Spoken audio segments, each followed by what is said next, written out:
Shelley is calling. Hi, Shelley. Welcome to the Ramsey Show. Hi. Thank you for taking my call. Sure. What's up? And my husband and I just finished baby step 3 on Saturday. Yay! Congratulations. We are so excited. Thank you. But we have a question about baby step 4. We don't have children at home, so baby step 5 isn't relevant for us.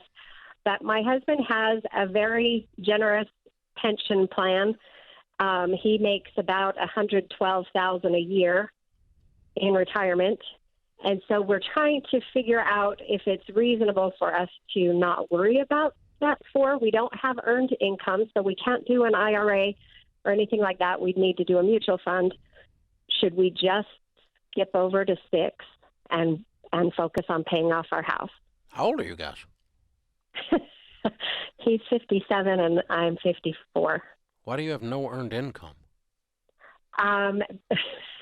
He said, he's going to ask me that. And our reason is when he retired 3 years ago, we bought a foreclosed townhouse and we're spending our time remodeling it to build up some equity. He retired from the military, and so we didn't have any kind of equity or anything like that. So we bought this townhouse and we're remodeling it. It was in really, really rough shape, so we're doing a lot of work on it and focusing on that.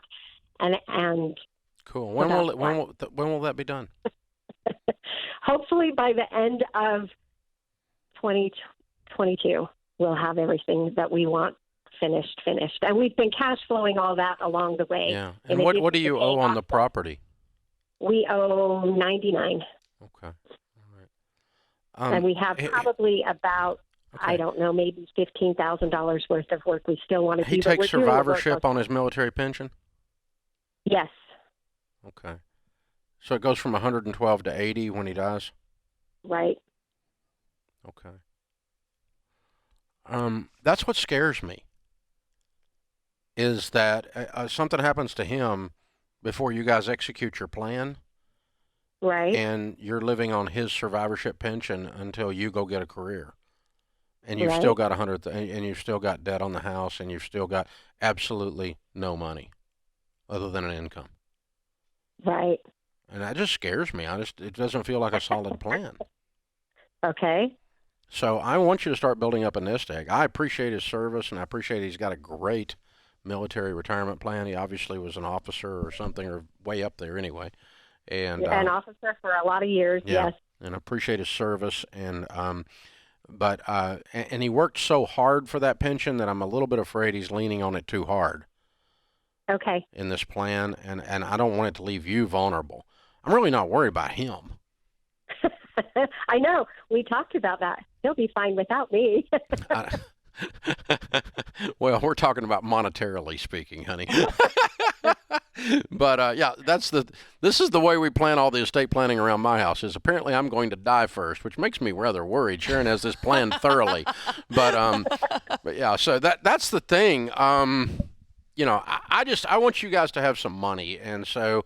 If you delay a little bit and knock out this rehab, and then you start some kind of income to where you can do a couple of Roth IRAs, and at least you start dumping, $15,000-$20,000 a year over there, and at least get something going. Because I'd like for you to have a couple of $100,000 or $500,000 in a paid-for house before one of you passes away.